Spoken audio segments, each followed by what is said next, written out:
Bueno, pues vamos a dar comienzo a la conferencia. Trata sobre la reforma, la propuesta de reforma, porque de momento es una propuesta del Consejo de Ministros, ¿no? Ya está en trámite parlamentario y demás. Sufrirá las modificaciones que considere oportunas el partido que tiene mayoría absoluta, básicamente, ¿no? Atendiendo a las razones que atiendan, ¿no? Sí. Entonces, bueno, como había interés a través del Twitter y por otros conductos, pues llegó bastante interés sobre el tema de la nueva reforma, cómo afectaba en la parte, bueno, más de desarrollo profesional de los informáticos, pero también como ciudadanos y usuarios de la red en general. Pues la escuela me contactó conmigo para que buscara a alguien que nos pudiera arrojar algo de luz sobre el tema de la reforma, y entonces yo directamente llamé a Nelly Sánchez, que la conozco desde hace muchos años, es abogada y probablemente sea una de las mayores especialistas en lo que ahora se llama derecho de las nuevas de las tecnologías de la informática y las comunicaciones, el TIC y todo esto, ¿no?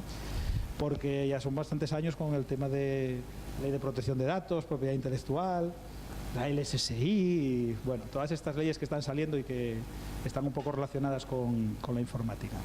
Entonces, bueno, nada, Nelly nos va a hacer aquí un resumen de los aspectos más interesantes. No sé si nos pondrá los pelos de punta o no, pero a ver qué opina Nelly sobre el asunto, y al acabar pues haremos ahí, como es habitual, un turno de preguntas y podéis preguntar lo que os parezca.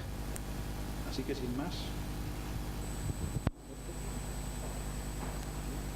Bueno, pues yo nada, pues dar las gracias por una parte a Darío y por otro pues a la escuela, ¿no? Por darme la oportunidad de estar hoy aquí. Y a ver, yo fundamentalmente lo que quiero trasladaros de la forma más objetiva posible, ¿vale? Son pues las principales reformas que introduce pues lo que es a día de hoy es un proyecto de ley, ¿no? Proyecto de ley de reforma de la propiedad intelectual.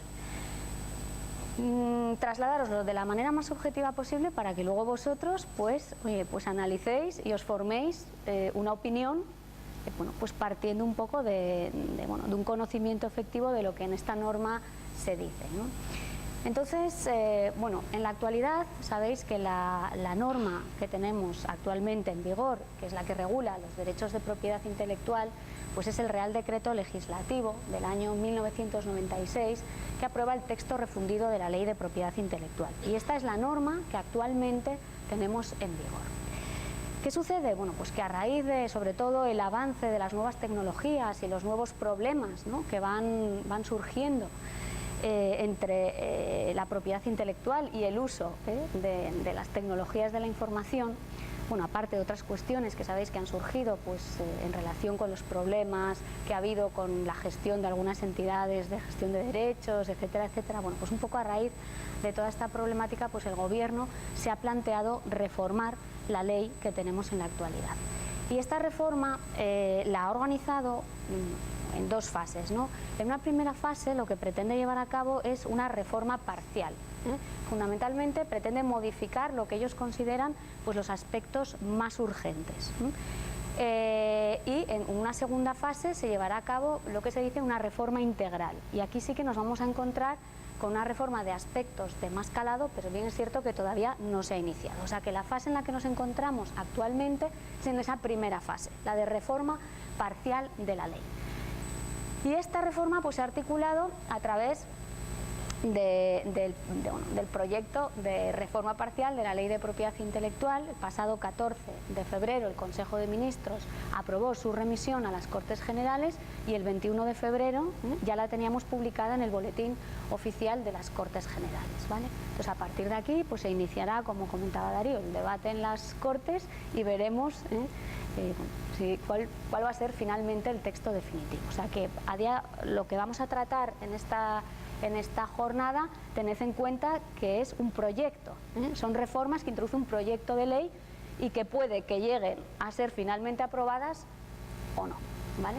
Bien, entonces, las principales reformas que ha introducido son, bueno, por un lado acota los límites del concepto de copia privada para adaptarlos a la sociedad de la información, si bien el Gobierno reconoce que es una medida transitoria, porque es una cuestión que está pendiente de armonización en toda la Unión Europea.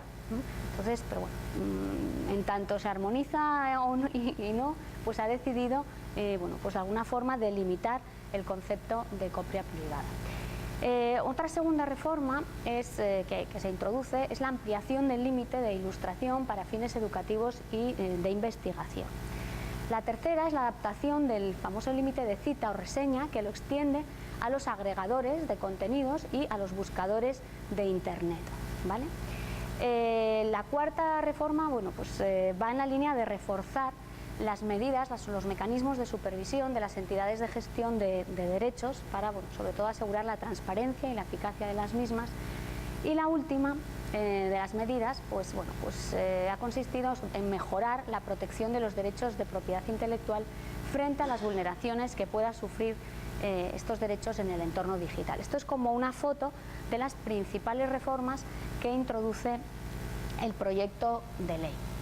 Fundamentalmente va a modificar dos normas, la Ley de Propiedad Intelectual del año 96 y luego también la Ley de Enjuiciamiento Civil, ¿no? En concreto, pues un artículo que es el que regula las diligencias preliminares, que, bueno, pues fundamentalmente lo que pretende hacer, que ya os lo contaré más adelante, pero es permitir que habilitar o permitir que en vía civil se identifique, por decirlo de alguna forma, a los infractores, se puede identificar a los infractores de propiedad intelectual, ¿vale?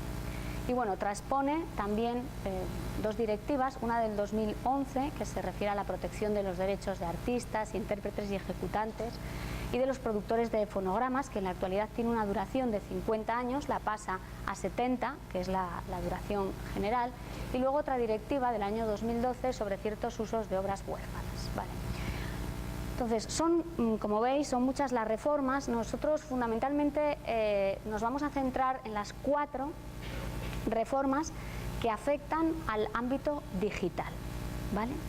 Vamos a empezar por la primera. La primera es la restricción o delimitación del concepto de copia privada. A ver, la ley actual, ¿vale? La ley del 96, como sabéis, fundamentalmente está inspirada en el sistema del copyright, es decir, se reconoce a los autores una serie de derechos sobre las obras, pues producto de su inteligencia, ¿no? Sobre las obras que crea, ¿vale? Estos derechos se dividen en dos grandes bloques. Por un lado nos encontramos con los derechos morales, que son irrenunciables, que siempre van con el autor, y por otro lado con los llamados derechos económicos o derechos de explotación, que fundamentalmente son 4: reproducción, distribución, comunicación pública y transformación. Entonces, la regla general, o sea, el principio que rige la ley es que no podemos utilizar las obras sin la autorización de los autores, ¿vale? Esta es la regla general, de los autores o de los titulares de los derechos a los que ellos los hayan transmitido. Esta es la regla general, este es el principio que inspira nuestra ley. Pero de la misma forma que existe esta regla general, existen una serie de límites, es decir, nuestra ley, hoy en día, la ley del 96, entiende que existen una serie de supuestos en los que vamos a poder utilizar la obra sin necesidad de contar con la autorización del autor, ¿vale? Autor, entiéndase, / titular de derechos, ¿eh? Pues bien, uno de estos límites, que lo tenemos hoy en día, recogido en nuestra ley, es el límite de la copia privada, ¿vale? ¿Qué sucede? Sabéis que, bueno, pues existe, es difícil a día de hoy delimitar qué se entiende por copia privada, ¿no? Entonces, precisamente con esta intención de aclarar o delimitar este concepto, pues el proyecto de ley pues nos reforma el artículo de la ley actual que regula este límite, ¿no? En concreto, ya se deja muy claro, se excluyen las reproducciones, o sea, cuando hablamos de copia privada son reproducciones para un uso privado, ¿no? Se excluyen, por tanto, ya esto lo hace además el proyecto recogiendo jurisprudencia que existe, bueno, pues se excluyen las reproducciones para uso profesional o empresarial. También se limita el concepto de copia y se limita, fijaros, en un doble sentido. Por un lado parece que se limita la copia en soporte físico, ¿no? Porque habla de reproducción de obras a partir de soportes que adquirimos por compraventa mercantil. Pero también nos habla de reproducción de obras a las que hemos accedido a través de un acto de comunicación pública, siempre que esa reproducción pues, no se realice en establecimiento o espacio público donde no esté autorizada. Y por último, se regula la compensación equitativa por copia privada, que a día de hoy es con cargo a los presupuestos generales del Estado. Ahora os voy a explicar con más detalle, vamos a ver con más detalle, esto es como un resumen de la reforma que afecta a la copia privada. Fijaros, vamos a ver, os he intentado poner aquí en color verde la legislación actual y en color naranja lo que añade el proyecto de reforma a esa legislación. Bueno, el límite consiste en que no vamos a necesitar autorización del autor. Esto nos lo dice la ley actual y nos lo dice el proyecto, ¿vale? ¿Quiénes son los beneficiarios de este límite? Son las personas físicas, ¿vale? O sea, aquí ya estamos hablando de particulares. Las personas jurídicas no son beneficiarias del límite de copia privada, o sea, que es la copia que realiza una persona física, ¿vale? Fijaros cómo la redacción actual nos hablaba, bueno, la copia, entendiendo por copia la reproducción en cualquier tipo de soporte. Y fijaros lo que añade el proyecto de reforma, sin asistencia de terceros, ¿vale? Esto ya ha sido objeto, este pequeño añadido, ¿no? Reproducción en cualquier soporte sin asistencia de terceros, pues ya ha dado lugar a, bueno, que luego luego os lo comentaremos en algunas reflexiones que hacemos, pero bueno, ha dado lugar a ciertas críticas, ¿vale? Porque entienden que de alguna forma están limitando el concepto de copia privada al mundo físico, ¿no? Y excluyendo de alguna forma la copia digital, porque al final la copia digital siempre parece que vamos a necesitar de asistencia de terceros, ¿no? Entonces, bueno, se ha criticado en este sentido. ¿Y cuáles son las condiciones? ¿Vale? Bueno, pues las condiciones serían las siguientes, ¿vale? Estos serían los supuestos en los que se puede hacer una copia privada sin autorización del autor. Tiene que ser hecha por una persona física exclusivamente para uso privado, no para un uso profesional ni empresarial, y por supuesto sin fines ni directa ni indirectamente comerciales. En segundo lugar, tiene que realizarse a partir de obras ya divulgadas a las que se haya accedido legalmente desde una fuente lícita. Claro. Fijaros que, bueno, se nos aclara, antes se decía, lo que nos decía la ley, bueno, hoy, perdón, lo que nos dice la ley es que a las que se haya accedido legalmente, pero añadido desde una fuente lícita.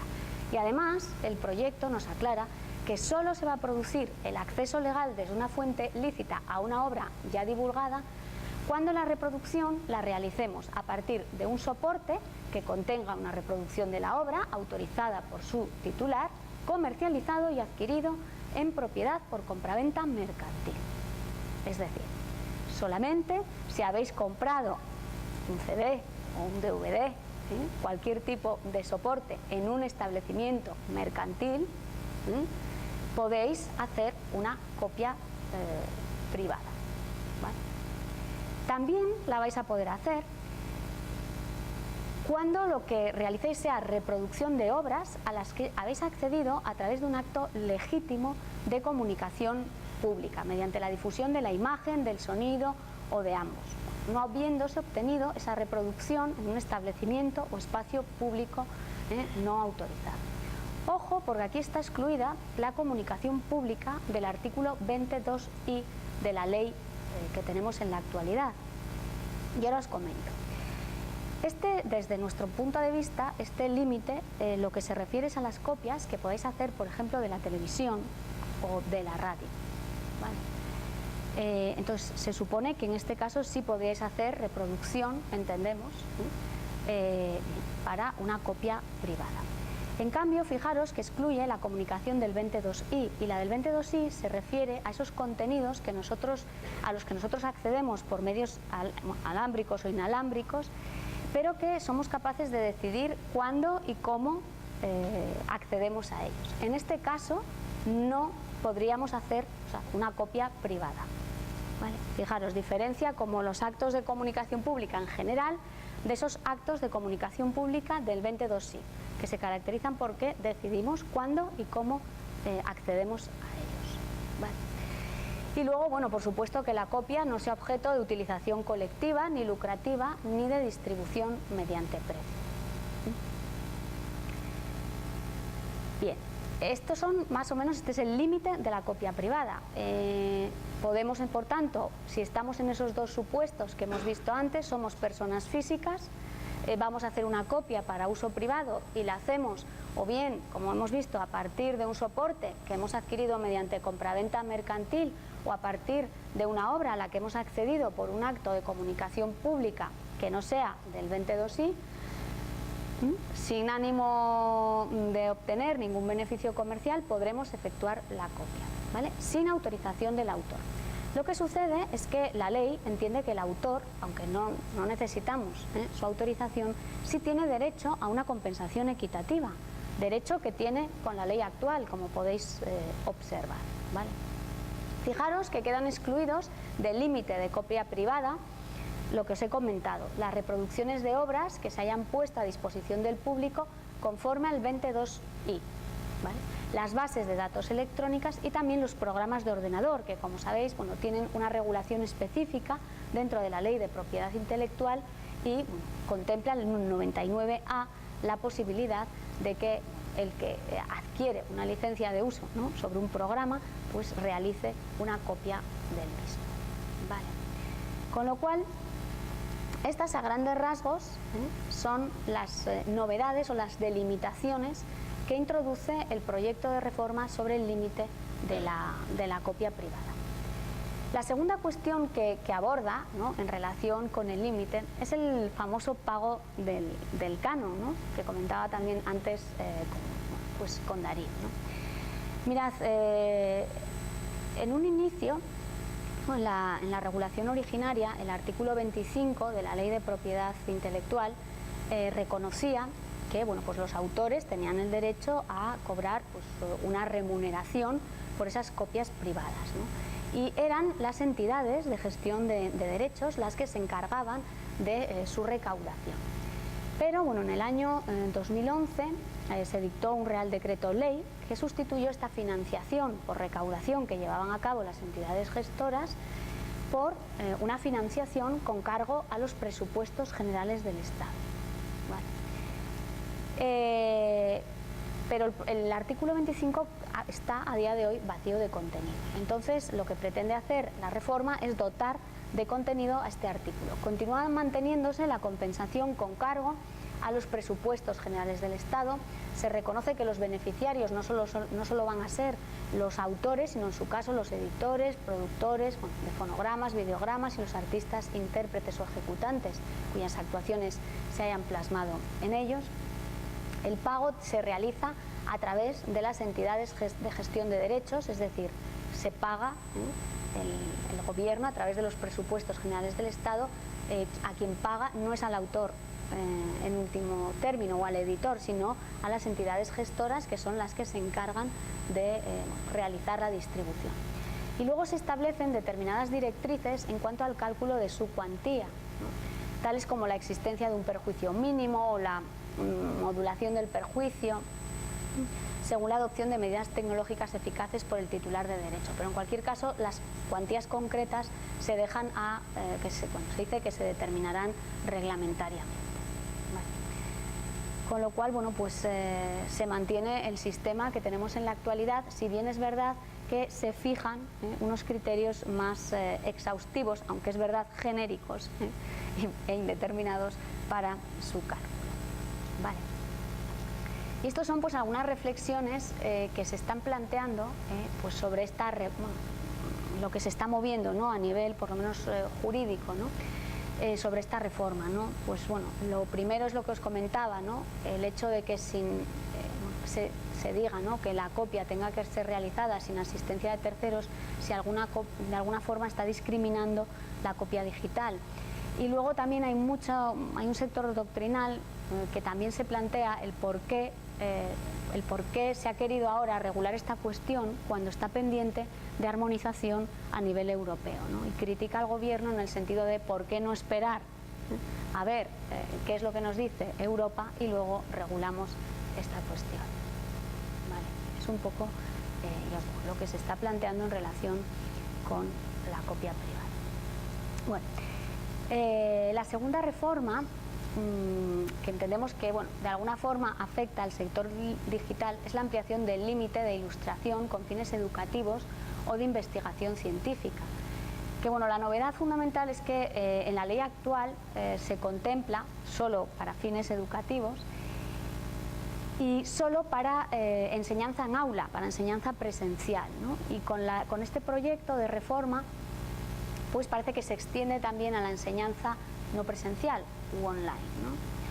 Entonces, aquí tenemos el límite de ampliación. Vamos a ver, ya os he dicho, está regulada actualmente en el artículo 32.2 de la ley que tenemos en la actualidad y se pretende regular a través del 32.3 del proyecto de reforma. Fijaros lo que os digo, como en el caso anterior, como en verde nos encontramos con lo que dice la ley actual y en naranja tenéis lo que añade el proyecto, ¿no? Entonces, la regla general, el límite es el mismo que el anterior, es que no es necesaria la autorización del autor o, fijaros, en este caso tampoco del editor. ¿Quién es el beneficiario de este límite? Claro, no es cualquier persona, sino el profesorado de educación reglada impartida en centros integrados del sistema educativo español y el personal de universidades y organismos públicos de investigación en sus funciones de investigación científica. O sea que es un límite que está dirigido fundamentalmente al profesorado y pues al personal científico. Pues estas personas van a poder realizar actos de reproducción, distribución y comunicación pública de pequeños fragmentos de obras y de obras aisladas de carácter plástico o fotográfico figurativo. Claro, primer problema, ¿qué se entiende por pequeño fragmento de obra? Pues el proyecto nos lo define como un extracto o porción cuantitativamente poco relevante sobre el conjunto de la obra. Pero claro, volvemos a lo mismo. ¿Y qué es poco relevante sobre el conjunto de la obra? Uno de los problemas que nos vamos a encontrar en todo el proyecto y que también ha sido objeto de críticas es precisamente lo que nosotros conocemos como conceptos jurídicos indeterminados. Cómo pues eso nos lleva a una indeterminación que vamos a tener que esperar a la interpretación que realice la jurisprudencia. Vale. Entonces, ¿en qué casos ese profesorado y esa comunidad científica va a poder utilizar esos pequeños fragmentos de obras? Pues cuando se den las siguientes condiciones. Primero, que no concurra finalidad comercial. ¿Vale? Que tales actos se hagan únicamente para la ilustración de sus actividades educativas. Fijaros que ya no en las aulas, sino que tanto en la enseñanza presencial como en la enseñanza a distancia o con fines de investigación. Que afecten a obras ya divulgadas, que las obras no tengan la condición de libros de texto, manuales universitarios o publicación asimilada. Fijaros que aquí protege de alguna forma a los autores del ámbito universitario. Salvo que nos establece aquí unas excepciones, pues se trate de una reproducción para la comunicación pública, incluyendo el propio acto de comunicación, que no suponga puesta a disposición ni permita el acceso de los destinatarios a la obra o fragmento. Entonces, en este caso tendría que incluirse expresamente la localización desde la que los alumnos pueden acceder a la obra protegida. Entiendo, por ejemplo, que sería el caso de que en estos momentos yo os leyera, ¿no?, por ejemplo, un fragmento de algún manual de texto, ¿no?, sin ponerlo a disposición, pero indicándoos dónde se encuentra. Por supuesto, también está excluida la distribución de copias entre el personal investigador que colabora en el proyecto específico de investigación. Y siempre que se incluya el nombre de autor y fuente, salvo en los casos en que sea imposible. Y estas son las condiciones que tienen que concurrir con este límite. Fijaros que también nos define el proyecto de reforma qué se entiende por publicación asimilada. Habla de cualquier publicación impresa o susceptible de serlo, editada como recurso o material de profesorado o alumnado, que es una definición bastante amplia. Bueno, en este caso, fijaros que en este límite ni los autores ni los editores van a tener derecho a remuneración alguna, a diferencia de lo que nos sucedía en el caso de la copia privada. Bueno, no quedan excluidos de este límite las compilaciones o agrupaciones de fragmentos de obras o de obras aisladas de carácter plástico, fotográfico, figurativo, las partituras musicales y las obras de un solo uso. Y este es el límite con fines pues, para la ilustración o la enseñanza. Y ahora vamos desde mi perspectiva es la novedad más importante, ¿no? Aunque bueno, me comentaba antes Darío que a vosotros quizás os preocupa más la delimitación de la copia privada, pero yo creo que la novedad más importante del proyecto, junto con la siguiente, es que se establece la famosa tasa Google, ¿vale? La tasa que tienen que pagar los agregadores de contenidos. Además también se regula el uso, la inclusión de fotografías e imágenes en Internet y también se excluye del pago de tasa alguna a los buscadores de Internet. Entonces, bueno, yo creo, desde mi perspectiva, esta es una de las novedades más importantes. Vamos a ver entonces la primera, que es la famosa, la conocida como tasa Google. Esta se regula en el artículo 32.2 del proyecto, en la ley actual no existe, es decir, en la actualidad los agregadores de contenidos lo están haciendo sin pagar absolutamente nada, ni a autores ni a editores, ¿vale? Entonces, bueno, el límite es que no necesitará autorización del editor u otros titulares del derecho los prestadores de servicios electrónicos de agregación de contenidos, fijaros, que pongan a disposición del público fragmentos no significativos de contenidos que han sido divulgados en publicaciones periódicas o en sitios web de actualización periódica y que tengan una finalidad informativa, de creación de opinión pública o de entretenimiento. ¿Vale? Entonces, en estos casos, fijaros que los editores o los otros titulares de derechos sí tendrán derecho a percibir una compensación equitativa, al igual que sucedía con el límite de la copia privada. Esta compensación se hará efectiva a través de las entidades de gestión de derechos, que serán las que se encarguen de recaudarla. Entendemos que como afecta a editores, fundamentalmente será Cedro la que se encargue, ¿no? La determinación de la compensación la efectuarán estas entidades, bueno, conforme a los criterios que va a fijar el propio proyecto. Y lo curioso es que el derecho a percibir esta remuneración, el proyecto indica que es irrenunciable. Es decir, esto implica que los agregadores de contenidos no van a poder llegar a acuerdos con los editores o con los autores, tal y como sucede en otros países de nuestro entorno, como es el caso de Alemania, que tiene otro régimen distinto que ahora los explicaremos. Es más, aunque el editor, vamos a suponer que un editor renunciase a cobrar estos derechos, da igual, porque lo cobraría la entidad de gestión por él. O sea, son derechos irrenunciables. Entonces, voy a volver a pasar a la diapositiva anterior. Fijaros que fundamentalmente nosotros entendemos que este límite, bueno, cuando hablamos o pensamos, ¿no?, en prestadores de servicios electrónicos de agregación de contenidos, si os fijáis, están muy vinculados, pues eso, o bien a publicaciones periódicas o a sitios web, ¿no?, de actualización periódica. Entonces, claro, nosotros pensamos en el Google News, por ejemplo, o en páginas tipo Menea, ¿no? Pero en realidad esto ha llevado a, bueno, pues ha generado, ¿no?, cierta polémica, porque al final dice, bueno, es que al final un simple blog puede ser un agregador de contenidos también, ¿no? O sea, se está criticando esta indefinición que existe, ¿no?, a la hora de, bueno, pues qué se entiende por prestador de servicios electrónicos de agregación de contenidos, ¿no? Vale. Entonces, algunas reflexiones. Este límite ha planteado, ya os digo, quizás el que más polémica ha planteado a nivel doctrinal. Bueno, la primera reflexión es, bueno, la diferencia, ¿no?, entre el sistema español, por ejemplo, y el sistema alemán. Fijaros que en el sistema español lo hemos articulado como un límite, es decir, hemos partido de la base lo que os decía al principio, de que existe un supuesto en el que vamos a poder utilizar la obra sin la autorización del autor / en este caso, editor, ¿vale? A cambio, pues lo que hacemos es pagar una compensación que decimos que es irrenunciable.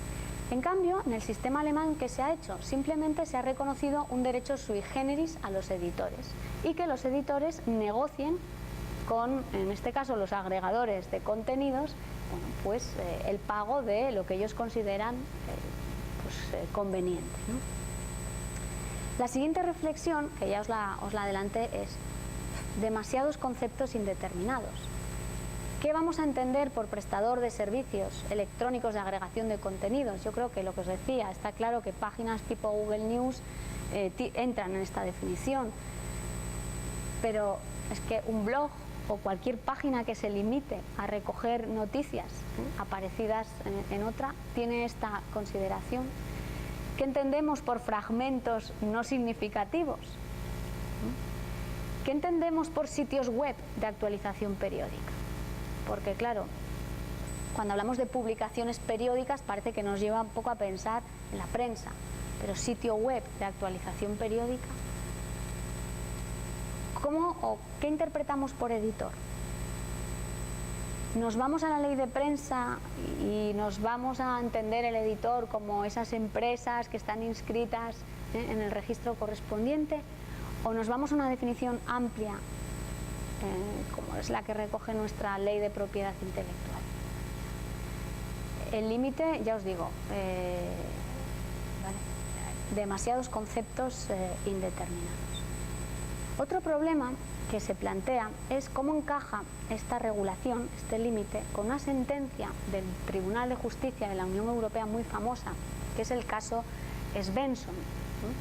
Entonces, en esta sentencia se planteó si un agregador de contenidos, que en este caso era Retriever, pues infringía los derechos de explotación de los titulares de artículos periodísticos por facilitar listados de enlaces que remitían a esos artículos publicados en otras páginas web. Y fijaros que el Tribunal de Justicia de la Unión Europea entendió que en la medida en que esos artículos estaban publicados en páginas web accesibles al público y que la página que de alguna forma los enlazaba, que en este caso era Retriever, no implicaba que fueran a un público más amplio o a un público no contemplado por la página, digamos, inicial, pues no se considera un acto de comunicación pública. ¿Vale? Luego, si no es un acto de comunicación pública, digamos, la cuestión es ¿por qué tengo que pagar una tasa? Ya os digo cuál será la postura de los editores. Vale, puede no ser un acto de comunicación pública, pero es un acto de reproducción, porque al final siempre, pues copias una parte de mi noticia, ¿no? Y me enlazas. Ese parece que va a ser como la discusión. Y también, en relación con esto, también se plantea cómo encaja con un caso, el caso Infopack del año 2009, que también se discutía pues cuándo se entendía que había reproducción de una obra, ¿no? Se decía, pues cuando hay 11 palabras, ¿no?, de alguna forma que expresen la creación intelectual del autor, pues se entiende que si hay más de 11 ya son suficientes para entender que hay reproducción parcial y en consecuencia explotación de la obra. Entonces, el lío que tenemos aquí es un poco esto que estamos viendo. Vale. Y esta es la famosa tasa que se conoce como Google. Vale. Aquí os he sacado algunas páginas que es, simplemente pues esto parece que sí estaría claro, ¿no? Que sí serían prestadores de servicios, de agregación de contenidos. Bueno, y luego fijaros que no entran dentro, que esto también es curioso, no entran dentro de este límite la inclusión de fotografías e imágenes. Nos lo dice el artículo 32.2 del proyecto. Nos dice que la puesta a disposición del público por terceros de cualquier imagen, obra fotográfica o mera fotografía divulgada en publicaciones periódicas o en sitios web de actualización periódica, esta sí está sujeta a actualización. O sea que fijaros, diferenciaría el proyecto de reforma diferenciaría los textos de las noticias, que como hemos visto tendríamos que pagar la correspondiente tasa, ¿no?, de las imágenes, que no podríamos utilizarlas sin la autorización de los autores. Bueno, cuando os hablo de imágenes o fotografías estamos pensando siempre, acordaros, que divulgadas en medios de comunicación o en webs de actualización periódica. Entonces, bueno, pues esto nos lleva también a plantearnos algunas reflexiones. La primera es si este nuevo planteamiento, ¿no?, de las fotografías, ¿cómo lo encajamos con el límite del 35.1 de la Ley de Propiedad Intelectual que tenemos vigente en la actualidad? Que nos dice que cualquier obra susceptible de ser vista u oída con ocasión de informaciones sobre acontecimientos de actualidad puede ser reproducida, distribuida o comunicada públicamente, si bien solo en la medida que lo justifique dicha finalidad informativa. O sea, parece que existe cierta contradicción. ¿Tengo que pedir la autorización o estoy dentro del límite del 35.1?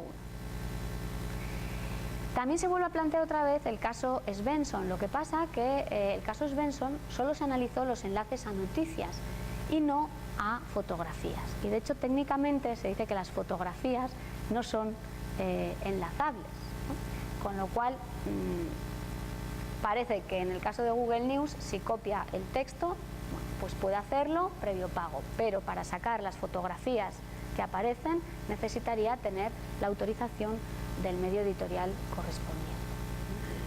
Y también en este caso, bueno, traer a colación una sentencia del Tribunal de Apelación francés del caso Saif contra Google Imágenes, que también excluyó la responsabilidad de Google Imágenes, ¿no?, pues por el artículo 13 de la Directiva de Comercio Electrónico. Bueno, aquí se planteaba que no se aplicaría, o sea, que esta excepción, digamos, se aplicaría a lo que sería la agregación de contenidos, Google News, pero no a la base de datos de imágenes de Google, que esta iría por otra vía distinta. Vale. Digamos que sería más un sistema de búsqueda. Vale. Que sepáis que los buscadores de Internet, que sería dentro de este límite la tercera cuestión, se regula en el artículo 32.2 del proyecto y se quedan excluidos del pago de cualquier tasa, ¿vale? Entonces, en este caso no necesitan autorización del editor u otros titulares, bueno, pues los prestadores de servicios que faciliten instrumentos de búsqueda de palabras aisladas, ¿vale? Siempre que, bueno, la puesta a disposición del público se realice sin finalidad comercial propia, que se realice estrictamente circunscrita a lo imprescindible para ofrecer resultados de búsqueda en respuesta a consultas previamente formuladas por un usuario y que incluya el enlace a la página de contenidos, ¿no? Con lo cual, bueno, en principio lo que es el buscador, ¿no?, de Google, pues entraría dentro de esta excepción, ¿no? Cuestión distinta, como os digo, serían el apartado de noticias. Reflexiones, pues un poco más de lo mismo, ¿no? Pues esos conceptos indeterminados, porque parece que solo quedan excluidos cuando hay búsqueda por palabras aisladas, pero a veces buscamos en frases completas. ¿Tienen los buscadores que diferenciar o establecer dos sistemas de búsqueda ahora, o se entiende que entra todo? ¿Qué se entiende por finalidad comercial propia? ¿Qué es lo que se considera imprescindible para ofrecer resultados de búsqueda? Como veis, nos movemos siempre en la indeterminación. Y luego ya la cuarta y última medida sería, pues bueno, la de mejorar la protección de los derechos de propiedad intelectual frente a las vulneraciones que puedan sufrir en el entorno digital. Se han introducido una serie de medidas que, mirad, yo creo que fundamentalmente lo que pretenden perseguir es el tema de los enlaces, ¿vale? Sabéis que en la actualidad, pues las páginas web de enlaces a contenidos, bueno, en este caso ya no hablamos de enlaces a noticias, sino de enlaces, pues que ofrecen tipo redes P2P o similares. Sabéis que hasta la actualidad, al menos en vía civil, pues han ido de alguna forma, bueno, pues librándose, ¿no?, de ser consideradas infractoras de derechos de propiedad intelectual, pues se considera que quien infringe esos derechos son los usuarios, no las páginas web que les permiten ese intercambio de archivos. Entonces, con estas medidas, yo creo, y creo que lo vais a ver, pues el Gobierno lo que pretende es, pues de alguna forma, tipificar esa conducta que están llevando a cabo, tipificarla como vulneración de derechos de propiedad intelectual.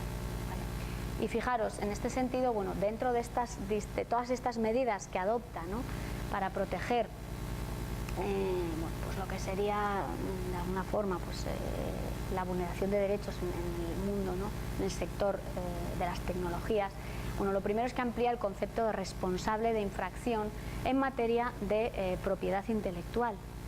Esto lo hace a través del artículo 138 del proyecto. Entonces, no solo va a ser infractor el que cometa la infracción, sino también quien induzca, quien coopere o quien, teniendo un interés económico directo en los resultados de esa infracción, cuente con una capacidad de control sobre la conducta del infractor. Por supuesto, nos aclara que lo anterior no afecta a las limitaciones de responsabilidad específica establecidas en los artículos 14 a 17 de la LSSI, que, bueno, fundamentalmente estas limitaciones lo que hacen es excluir la responsabilidad de los prestadores de servicios de la sociedad de la información, en tanto no tengan conocimiento efectivo de que a través de sus servicios, pues se realizan conductas infractoras. Entonces, esta yo creo que es la primera medida para arrastrar de alguna forma y tratar de incluir ahí a los titulares de las páginas web de enlaces. La segunda medida es que se amplía el ámbito de actuación de la sección segunda de la Comisión de la Propiedad Intelectual. Bueno, como sabéis, no hace mucho se reformó la Ley de Propiedad Intelectual y se creó la Comisión de Propiedad Intelectual, que generó mucho revuelo, ¿no? Entonces, la sección segunda tiene un procedimiento administrativo que se conoce como de restablecimiento de la legalidad, ¿no? De manera que, bueno, pues cualquier autor o cualquier entidad gestora de derechos que considere que se han vulnerado los derechos de propiedad intelectual puede presentar una denuncia ante la sección segunda de la comisión. Entonces, la sección segunda tramitará esa denuncia y adoptará las medidas necesarias. Esto es más o menos cómo funciona esta fase administrativa. Y esto lo tenemos en la actualidad. Lo que ha hecho, o lo que va a hacer, o lo que pretende hacer el proyecto de reforma es ampliar, por decirlo de alguna forma, las competencias, el ámbito de actuación de esta comisión. Y fijaros que se va a dirigir, este procedimiento que os he comentado, se puede dirigir contra prestadores de servicios de la sociedad de la información que vulneren los derechos de propiedad intelectual de forma significativa, pero, atención, y aquí meten las páginas de enlace, también contra los prestadores de servicios de la sociedad de la información que vulneren los derechos de propiedad intelectual, facilitando la descripción o la localización de obras y prestaciones que indiciariamente se ofrezcan sin autorización, desarrollando tal efecto una labor activa y no neutral, y que no se limiten a meras actividades de intermediación técnica. Entonces, fijaros que aquí sí que no se andan con rodeos y nos aclaran que en particular se incluirá a quienes ofrezcan listados ordenados y clasificados de enlaces a las obras y prestaciones referidas anteriormente. O sea, con lo cual ya tenemos claro que la comisión ya no solo va a poder actuar contra el prestador que infringe o vulnera la ley de propiedad intelectual, sino también contra aquel que de alguna forma facilita la descripción o localización de esa vulneración. ¿Vale? Pues nada, el procedimiento fundamentalmente se inicia, como hasta ahora, mediante denuncia. Lo que pasa es que en la actualidad no se exigía que antes de la denuncia el autor o la entidad de gestión requiriese previamente al infractor.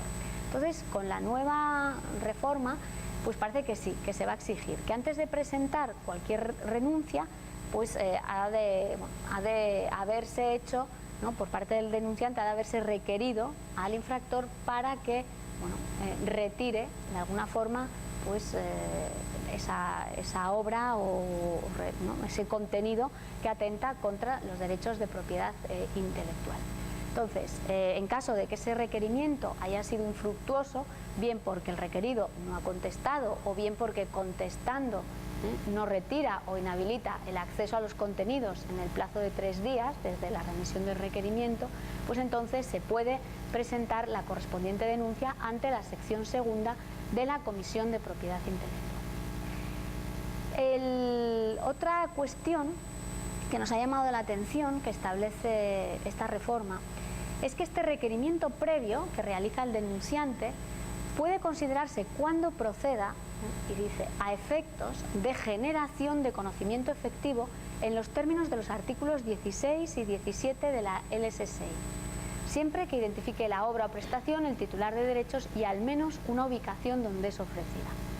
Como os comentaba antes, la LSSI, en los artículos 16 y 17, regula las responsabilidades de los prestadores de servicios de la sociedad de la información. Recordad que pues la regla general es que no son responsables en tanto no tengan un conocimiento efectivo. Entonces, este conocimiento efectivo, a día de hoy, ¿no? La jurisprudencia, sobre todo, lo vincula a que haya una resolución que, de alguna forma administrativa o judicial, que reconozca la existencia de esa vulneración. Entonces, fijaros que con esta reforma parece que vale con el mero requerimiento que una página web reciba de una persona, o sea, de un autor o de una entidad de gestión de derechos. Nos está diciendo que este simple requerimiento podría considerarse como conocimiento efectivo siempre que se den, claro, ciertos requisitos. Pero veis que esto puede generar cierta polémica. Es decir, a día de hoy, vamos a suponer que detectáis que a través de YouTube pues alguien ha colgado, vamos a suponer, un vídeo sobre el que vosotros teníais derechos de autor. Entonces, pues vosotros os dirigiríais a YouTube para que procediera a la retirada de ese vídeo. Entonces, la regla general es que normalmente tienen procedimientos internos y ante cualquier duda lo retiran, pero podrían mantenerse y decir, no, mientras no, oye, tú denuncia el hecho y cuando tengas una resolución que acredite que efectivamente el que ha colgado el vídeo ha vulnerado tus derechos, entonces yo procederé a la retirada. Y en cambio, fijaros, cómo parece que ahora no es muy conveniente arriesgarse, que ante el mero requerimiento lo mejor sería eliminar, ¿no? los contenidos. No sería exigible, si este requerimiento no es exigible si el prestador de servicios pues no facilita una dirección electrónica en la que nos podamos poner en contacto. Vale. Bien, se refuerzan las medidas que puede adoptar la sección segunda. Fijaros que a día de hoy simplemente era que te interrumpir la prestación de servicios o retirada de contenidos, ¿no? Siempre que se acreditase pues un daño patrimonial y con posibilidad de extenderlo. Ahora nos dejan la posibilidad de extenderlo a otras obras. Pero fijaros que ahora se permite a la Comisión adoptar otras medidas, sobre todo dirigidas al estrangulamiento económico de la página que está cometiendo o cooperando, ¿no? en la comisión del ilícito, ¿no? Fijaros que se le permite requerir la colaboración de prestadores de servicios de intermediación, de los servicios de pago electrónico y de publicidad para que suspendan los servicios que facilite al infractor. Se le va a permitir bloquear la financiación del presunto infractor. También la posibilidad de solicitar el bloqueo de servicios de la sociedad de la información o la de cancelar los nombres de dominio .es u otros cuyo registro esté establecido en España, siendo imposibles que se reasignen en el plazo de 6 meses. Fijaros también que la falta de colaboración del prestador de servicios de intermediación puede considerarse una infracción del artículo 11 de la LSSI. En cualquier caso, la ejecución de estas medidas de colaboración siempre exige la previa autorización judicial. ¿Vale? Pero fijaros cómo se amplía, es decir, ya no solo te voy a interrumpir o te voy a retirar, sino que voy a adoptar las medidas necesarias para de alguna forma iba a decir estrangularte financieramente o económica. Bueno, también se contempla en el proyecto pues el hecho de poder publicar la resolución sancionadora o incluso de declararse el cese de las actividades declaradas infractoras durante un periodo máximo de un año. Otra de las medidas que se establecen son sanciones económicas, que hasta ahora no teníamos.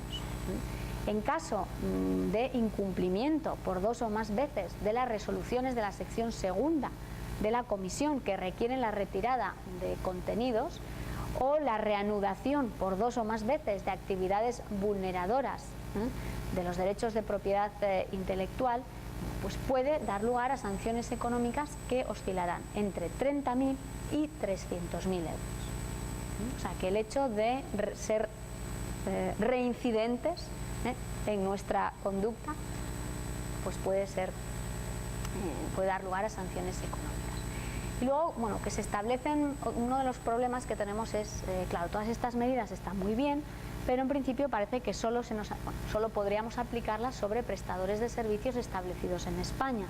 Entonces, ¿qué sucede con la Unión Europea, ¿no? ¿Qué sucede con los que están fuera de la Unión Europea o del espacio económico europeo? Bueno, pues el proyecto de ley de alguna forma habilita a la Comisión para ordenar a los prestadores de servicios de intermediación que tomen las medidas necesarias para impedir el acceso desde España a los servicios ofrecidos por aquellos por un periodo máximo de un año. O sea que se actuaría pues con esta colaboración. Vale. Y luego lo que os comentaba, ya por último, que se modifica el artículo 256 de la LEC. Uno de los problemas que teníamos en vía civil era la identificación de los infractores de los derechos, ¿no? Entonces, pues se ha modificado el artículo 256 de la Ley de Enjuiciamiento Civil, de manera que a través de diligencias preliminares podamos solicitar al juez que identifique a los infractores de derechos de propiedad intelectual. Es fundamentalmente en lo que consiste alguna reforma. Entonces, como un poco algunas reflexiones, pues las que os he ido dando, ¿no? Bueno, yo creo que es evidente que tratan de alguna forma de arrastrar las páginas, ¿no? de concretar la responsabilidad de las páginas que enlazan, que a día de hoy está cuestionada. Bueno, ese cambio, ¿no? en la interpretación del conocimiento efectivo, ¿no? Cómo pasamos de, bueno, cuando hay conocimiento efectivo, cuando una resolución judicial lo dice, bueno, pues cuando te llegue un requerimiento de un autor o de una sociedad. Bueno, y luego también sí que es verdad que se están planteando, sobre todo pues eso, a nivel asociaciones empresariales, ¿no? Que sí que consideran conveniente matizar las obligaciones de colaboración.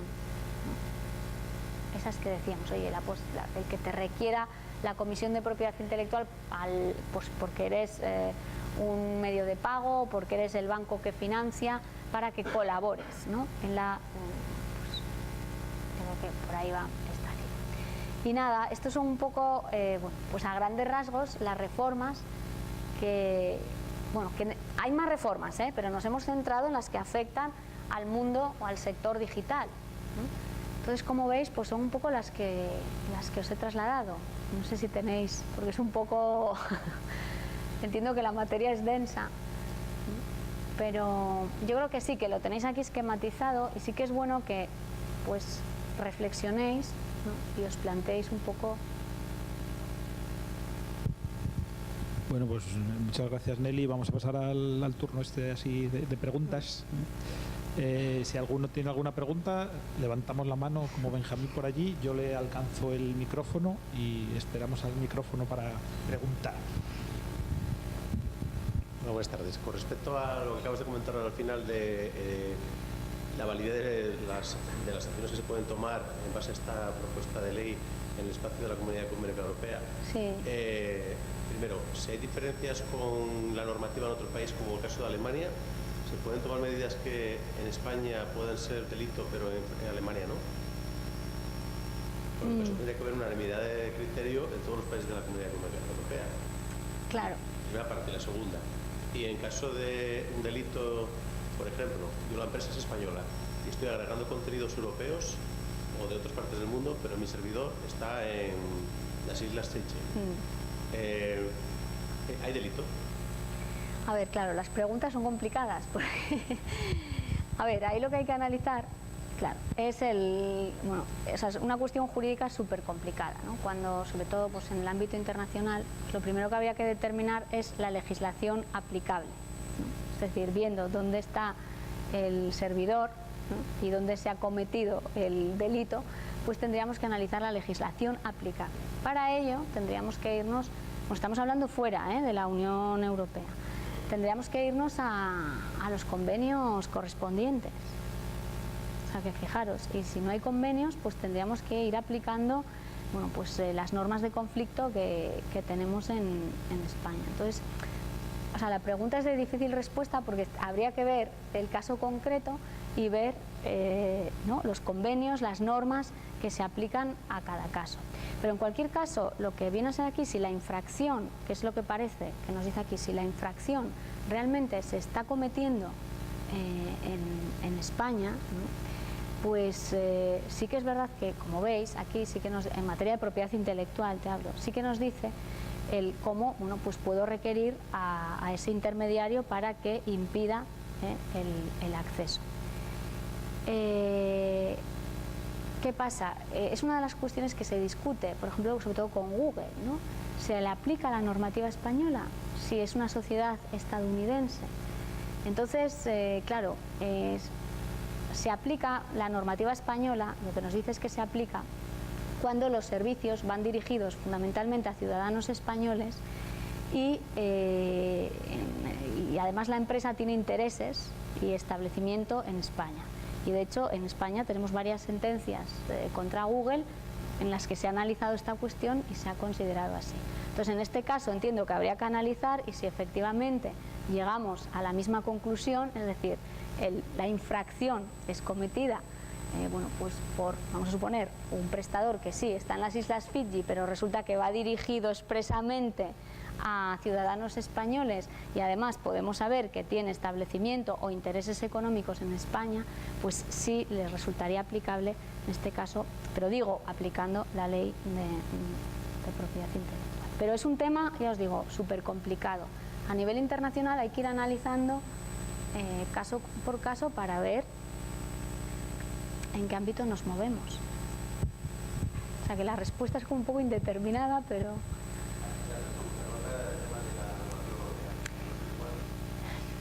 Claro, pero la normativa europea, vale, es verdad, podríamos encontrarnos con ciertos problemas, pero es que al final se le aplicaría yo entiendo que se le aplicaría la española, quiero decir, la arrastraría de alguna forma y se le cortaría el acceso. Yo entiendo que, bueno, también es verdad que se plantearía el juicio y probablemente se discutiría, se elevaría una cuestión prejudicial al Tribunal de Justicia de la Unión Europea, a ver, esto sería lo más apropiado, y en función de lo que resolviera el Tribunal de Justicia, pues el juzgado español resolvería. Esto sería lo apropiado, al existir contradicción. Pues de hecho se ha planteado, o sea, quiero decir, es habitual, cuando hay cuestiones, pues se plantean cuestiones prejudiciales, porque al final, fijaros que todo deriva de directivas. Entonces, quien interpreta las directivas, pues es el Tribunal de Justicia de la Unión Europea. Yo creo que la vía sería, al final tendríamos que ir a juicios en España y el juzgado elevar la cuestión. Esto es muy complicado. Eso si la ley es que me planteáis, son indefinida, cuestiones... luego todo el sistema de alrededor también se las trae. Bueno, ¿alguna otra pregunta por aquí? En cuanto, por ejemplo, a servicios de streaming, por ejemplo, podcast, cosas así, en los cuales quieras usar algún tipo de contenido con derechos de autor. Ahora mismo la Sociedad General de Autores y Editores, por ejemplo, hablaba hace poco de que querían sacar licencias específicas porque no estaban cubriendo todo esto del podcast y demás. ¿Se sabe que se va a poder hacer o tenemos que seguir esperando a que se decidan a lanzar una licencia que se pueda usar?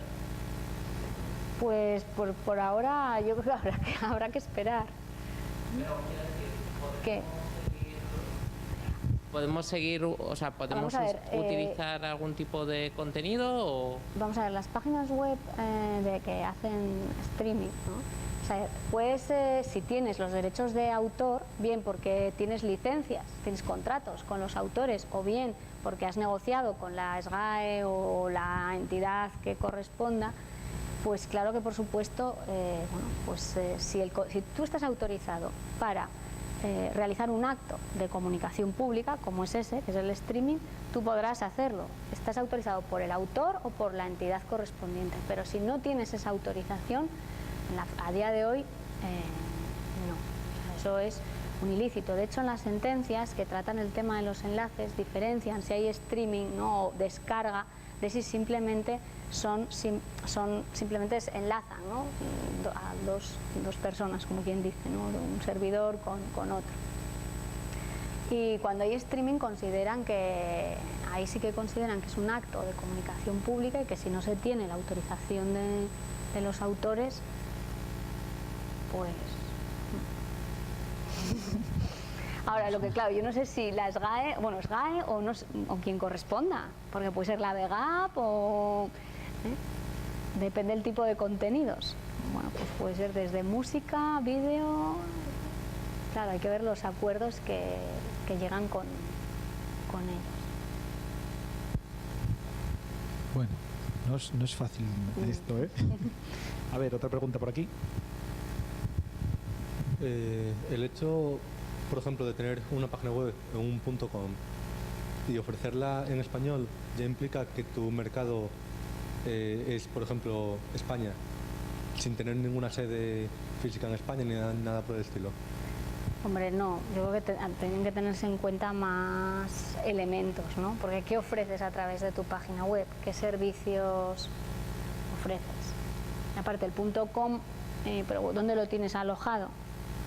Ya, bueno, me refiero... Claro, vamos a suponer sí, que aunque lo tengas, como decía antes, en las islas Fiji, sí, pero al final, si tú esos servicios los ofreces o van dirigidos, pero no por el hecho de que tu página esté en español, bueno, es un elemento más a tener en cuenta, sino que hay que analizar el contenido de tu página, ¿no? Es que si vas dirigido a un público situado en España o en la Unión Europea, pero bueno, son cuestiones, a ver, que también esto hay que verlo, bueno, deciros también que la propiedad intelectual no es, a ver, en derecho nada es blanco ni negro, hay una serie de matices, pero sobre todo en esta materia, propiedad intelectual e industrial también, es una cuestión de mucho matiz, mucha prueba, mucha interpretación también que el juez haga de las pruebas que tú le aportes. Y nos movemos en un mundo de conceptos muy indeterminados. Y bueno, comentaba también antes con Darío, por ejemplo. A ver, lo que nosotros consideramos, cuando decíamos, bueno, pues el bajarme una película de internet, pues eso es una copia privada. Pues no, con la legislación actual no es una copia privada. Bueno, salvo que yo haya accedido legalmente, ¿eh? Es decir, que yo ya he descargado la película de una página web, que tiene la autorización del autor y bueno, para comunicarla públicamente. Entonces, en ese caso, sí, ¿vale? Pero si no, pues es un ilícito civil, ¿vale? Bien es verdad que no es un delito, porque para que haya delito, pues se exige el ánimo de lucro. Y bueno, el ánimo de lucro en estos casos es muy cuestionable. Pero sí que cometemos un ilícito civil. Eso sin lugar a dudas. O sea, que esa copia no es una copia privada, por mucho que nosotros queramos que sea así. Y me diréis, bueno, ¿y por qué nadie hace nada? Porque claro, imaginaros, ¿qué va la SGAE a demandar a X millones de personas? A meter demandas que van por un procedimiento ordinario que requiere abogado y procurador, más tasas, ¿por cuántos va a pedir? ¿3 euros? Es más fácil sería más fácil vía penal, que sería una simple denuncia. Pero claro, también, ¿qué metes? 1 millón, 2 millones, no tiene sentido. Por eso lo que han hecho las grandes, pues ProMusicae, las grandes, bueno, SGAE, etcétera, no van contra el usuario final, van contra los titulares de las páginas web. Entonces hasta ahora pues se han ido escapando un poco, ¿no?, de la acción judicial. Pero yo creo que ahora, si entra en vigor ya este proyecto, pues ahí ya... Cuidado. Sí. A ver, por ahí arriba, digo por ir haciendo turno. Bueno. Bueno, yo tengo 2 preguntas, una por interés y otra por curiosidad. Hay que decirlo. La primera es referente al profesorado y el uso en actividades de investigación. Hablabas de libros y manuales, obras, manuales. Sí. ¿Eso se aplicaría también al software, de alguna manera? ¿Al software? Sí. Yo diría que algo que sea un manual o un libro de software, pero... Me refería más al propio programa. Sí, al código que hace el programa. No. Porque también es una obra y podrías usar un cacho que te pudiese venir bien. Por eso... Pero nada, ahí sí que... No, ahí no se os aplica. No, pues fijaros, está pensado, solo, pues primero, solo podría utilizar en el ámbito, si os fijáis, universitario o científico, y habla, bueno, pues eso, de fragmentos de obras aisladas que no tengan la consideración. Yo creo que va, porque es que no, porque pues yo lo veo déjame, pero lo veo complicado encajarlo ahí, porque vosotros, que es como copiar una parte del código. Claro, y eso es significativo, no es significativo.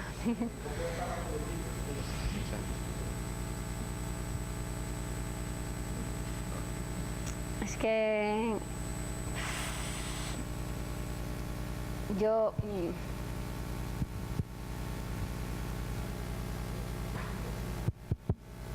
a ver, me surge como la duda, pero digo, es que qué pequeño fragmento de obra. Y luego fíjate que es con fines ilustrativos. Porque claro, ¿tú para qué vas a copiar el software? Por ejemplo, en una clase que estás explicando una forma de realizar alguna función y das un ejemplo de un código que por ejemplo usa Google. Bueno, podría. Bueno, ahí me encaja como más.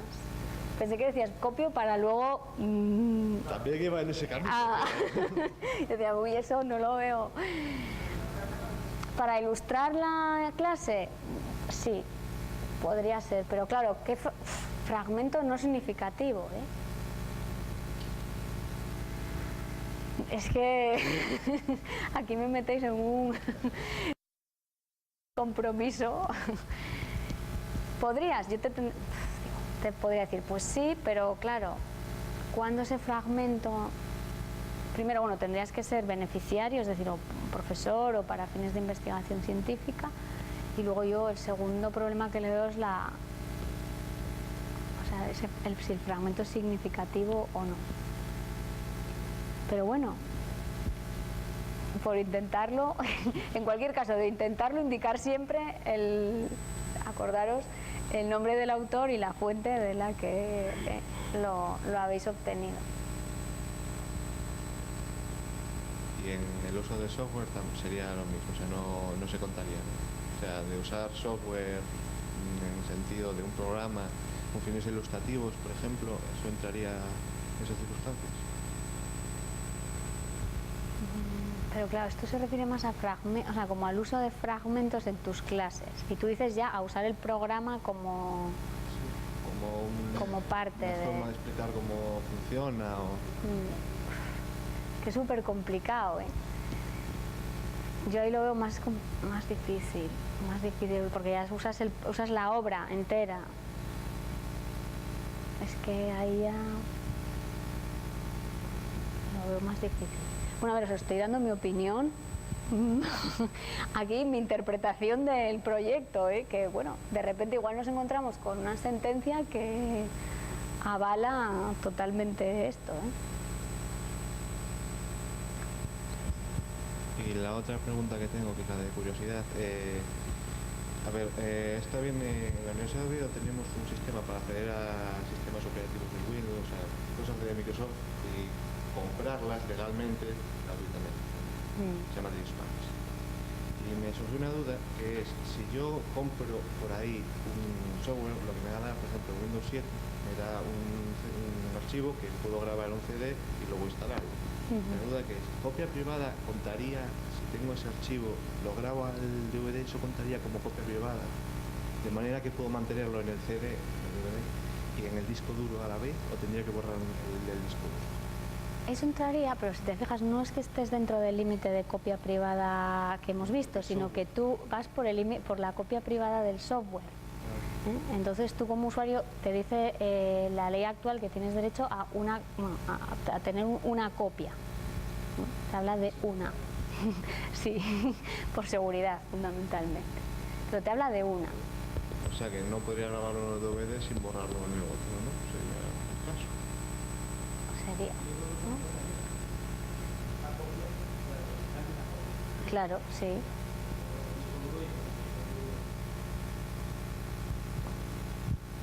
Sí. Es que esto complica, es que esto se hila muy fino, es como... Uy.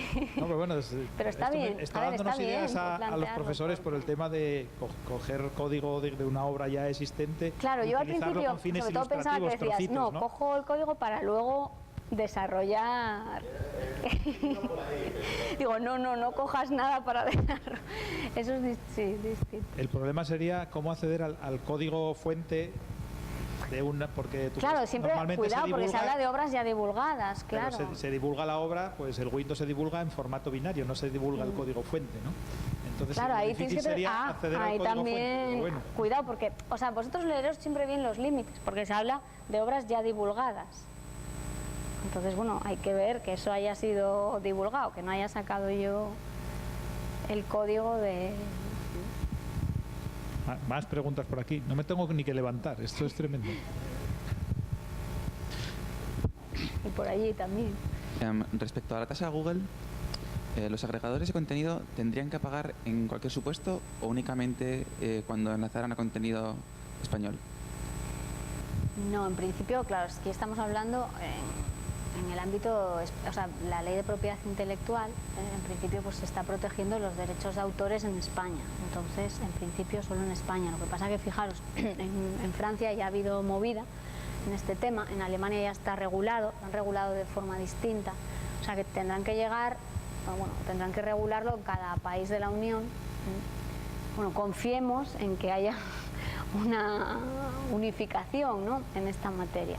Pero sí, o sea, lo que estamos hablando aquí, la tasa Google, sería, lo que hemos visto es en España, ¿no? O sea, tendrían que, en este caso, bueno, pues pagar a los editores españoles. Muy bien, ¿alguna pregunta había más por ahí? Ya me voy a levantar entonces, ¿no? Primero, buenas tardes, felicitarte por la charla. Bueno, pues es todo muy difuso, sí, bastante. La verdad. Pero bueno, a mí me ha parecido muy interesante y que bueno, que has puesto muchos puntos sobre las IES y has clarificado muchas cosas. Mi pregunta va directamente y muy relacionada con la que dijo Claudia anteriormente. En asignaturas, por ejemplo, de investigación, los profesores tenemos mucha tendencia, obviamente, para que los alumnos investiguen y hagan sus líneas de investigación, a dejarles artículos científicos a los cuales nosotros tenemos acceso porque la Universidad de Oviedo paga una tasa anual. Vale. Una manera de acceder a esos artículos científicos que tienen los alumnos es que nosotros en el campus virtual les dejamos la URL para que enlacen eso. Sí. ¿Estamos haciéndolo bien? No son ni manuales ni libros de texto, son artículos científicos con los enlaces que la Universidad de Oviedo paga una tasa por ellos y los colocamos en un campus virtual. Sé que si se los dejo en mano no hay problema, pero entiendo que no hay problema. Sí. Pero si se los coloco en el campus virtual ese enlace, ¿estamos haciéndolo bien los profesores o no lo estamos haciendo bien? Con toda nuestra buena intención de ayudarles y para que no paguen. Ya. No sé si me estoy explicando. Claro, es que si os fijáis, este límite está pensado en pequeños fragmentos de obras y tú les das los artículos enteros. Les doy el enlace para que se bajen ellos desde el campus virtual los artículos. O sea, lo estamos haciendo fatal. ¿O no? O sea, la intención es Yo buena, dentro no de queremos que los paguen, ya que lo paga la Universidad de Oviedo. Claro, habría que ver, pero esa licencia, ¿sabes? Tú el artículo que lo pagas como individual, claro, es que habría que ver también esa licencia o qué es lo que pagáis. Ya. Sí. Sí.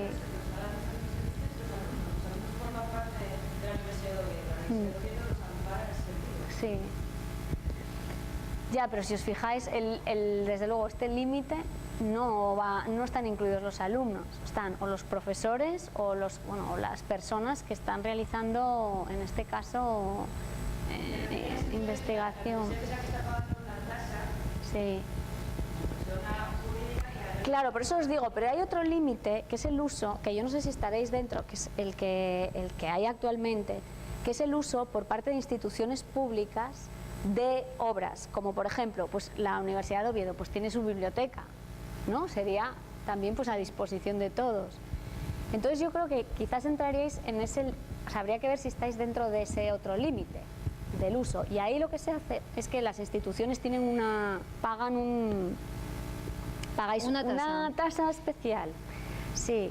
Entonces yo creo que ahí igual, o sea, más que en este límite. Vale.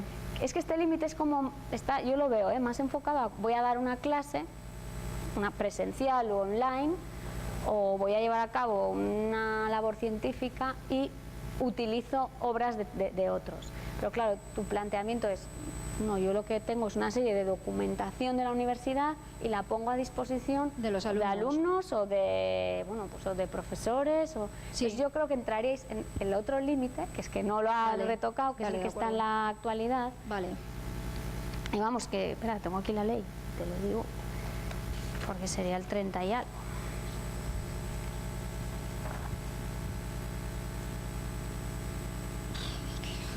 Pero vamos, que sí que sé que hay un límite para... Es que no lo sabemos,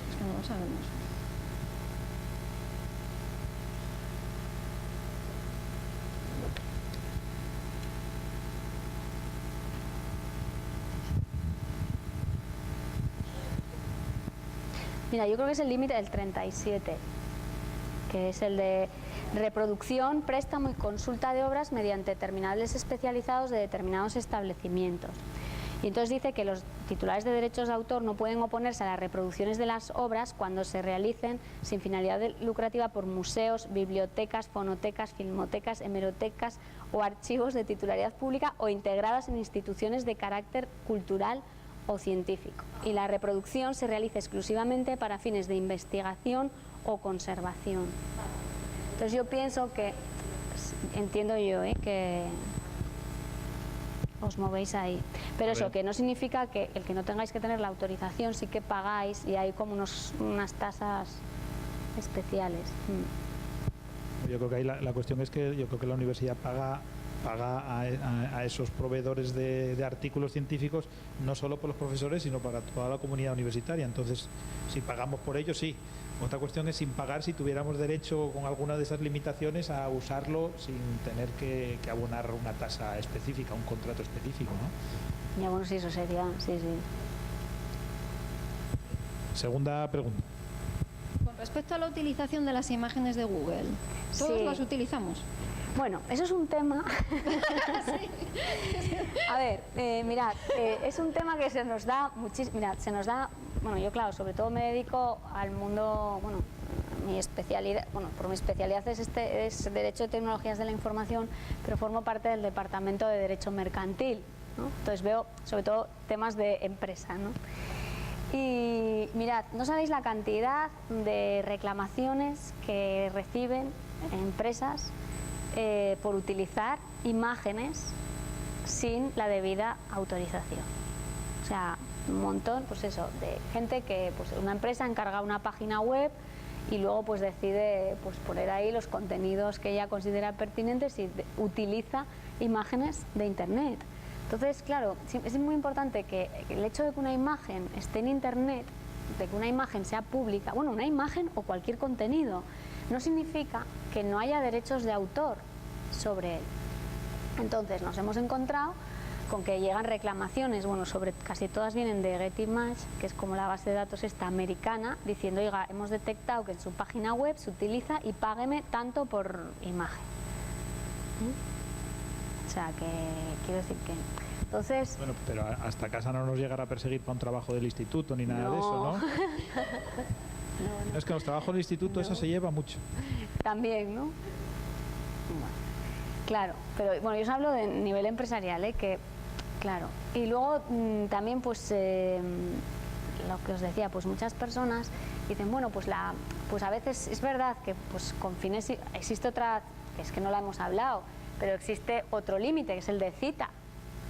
Cuando tú estás haciendo una tesis, tú citas a un autor, pones la fuente, pones, pues un poco sería, bueno, se podría hacer lo mismo con las imágenes. Por eso cuando vimos que ahora nos piden la autorización, pues esa cita con fines, siempre tiene que ser con fines pues para la ilustración o para la enseñanza, ¿no?